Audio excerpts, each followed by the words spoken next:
Well, you learn something new every day. You gotta tell me, by the way, if I am, like, really crazy or stupid for not having heard about this organization until today. I mean, maybe I've heard of them, I just didn't really know what they were. This is the ADL, or the Anti-Defamation League. Like, they're essentially an organization that, like, fights hate speech. It sounds like they started with fighting anti-Semitism, but they've kind of expanded to fight, like, just overall racism and bigotry. And I guess they're a big deal, especially in the US.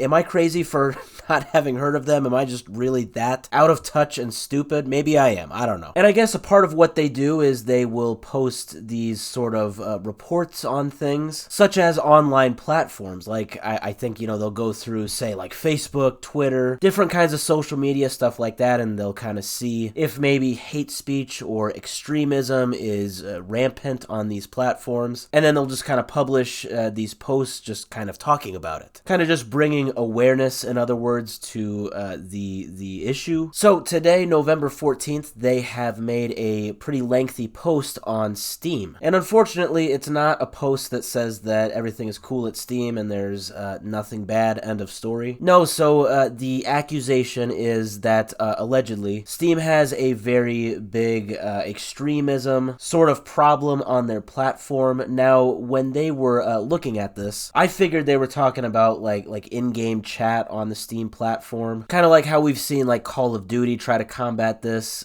in recent times, but no, that is actually not the case here. It sounds like they are more focused on user profiles on the Steam platform, so they will look at the Steam platform, and they looked at a pool of 458 million user profiles, and they looked at like their bios, their avatars, their, I guess, pictures, stuff like that, and they also looked at 610 million comments. Now, this is also me being a bit out of the loop. I don't know when they say comments, if they're talking about like reviews on Steam, or if this is more like comments on user profiles. But yeah, they looked at a whole slew of these. Now, how they chose these profiles for their data, I don't know. So like they looked at 458 million Steam accounts, but I'm seeing that as of 2019, there are over a billion Steam accounts. So I don't know how exactly they picked them. I don't know if it was just out of random. But anyway, when going through these hundreds of millions of profiles and comments on Steam, they allegedly found 1.8 million instances of extremism or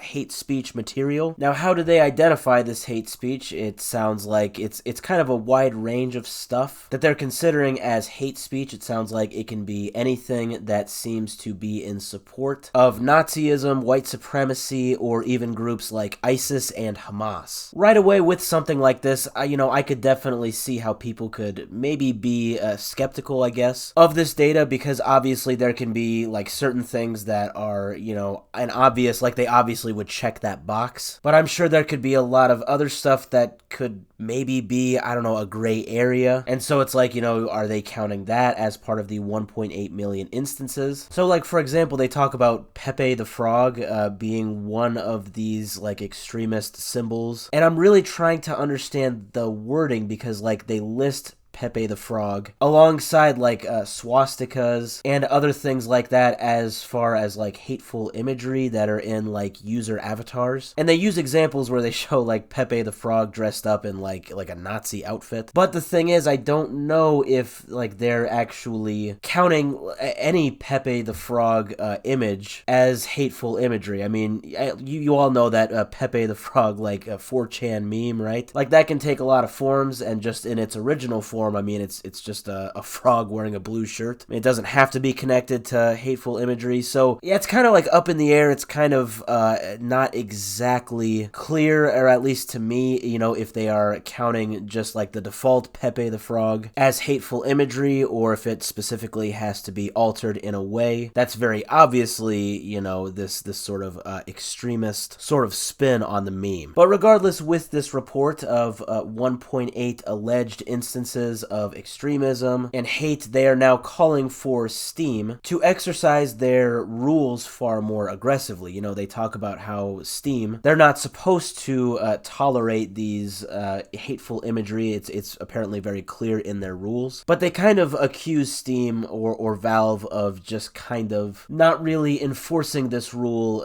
very well. So they're calling on Steam to basically enforce their existing rules much better, as well as strengthen the policies, I guess maybe make new policies. They're recommending such things like audits and even outsourcing hate speech experts to combat hate speech on their platform. That would be kind of interesting, because like I get where they're coming from, I guess, that they want to, you know, decrease this issue, but it's kind of weird to say that Steam should hire like outsource experts on fighting hate speech as far as how they should deal with like the technical side of things to get rid of this stuff. I don't know, I thought that was kind of weird. So yeah, a very interesting situation here. Again, you could kind of say that maybe you're a little bit skeptical here, because, you know, again, like I said, some of this stuff might definitely be a gray area, but at the same time, I'm not a total idiot. I mean, maybe I was an idiot for not knowing what the ADL was, but I'm not that much of an idiot, and I know that, you know, stuff like this does exist really on any online platform. So I'm thinking of this kind of like with the recent Roblox expose. You know, with that, it kind of forced their hand to kind of monitor their games a little bit better. So I don't know, maybe with Steam, it's going to force them to kind of change up their policies as well, because obviously they don't want this sort of label for their platform. But it begs the question of how are they going to go about doing this? How are they going to like increase this moderation if that's what they do? You know, I talked about Call of Duty, for example, and, you know, I actually made a video on that a few weeks ago. Call of Duty had recently boasted that they had really controlled their like hate speech problem on their platform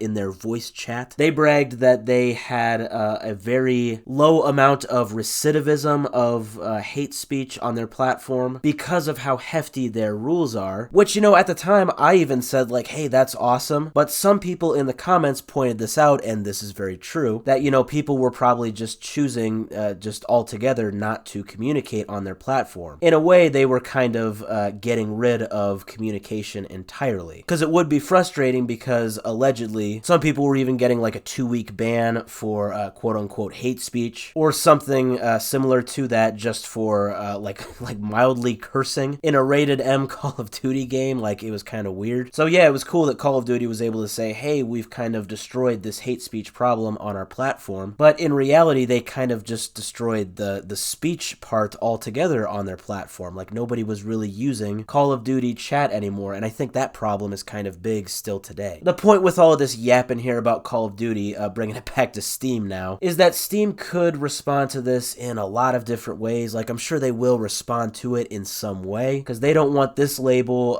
for their platform, obviously. But I just hope they don't do it in a crazy way that really limits the way that users can express themselves on their platform. You know, maybe they'll make it so that like you can't even upload any custom pictures for your avatar, or, you know, anything like that at all. I could see them maybe going that route, and, you know, yeah, on one hand that would combat hate speech in a very direct way, but on the other hand, yeah, it's just gonna kind of destroy the whole feel of like customization on Steam. I don't know, definitely no perfect way to respond to this sort of thing. We will see though how Valve eventually decides to respond.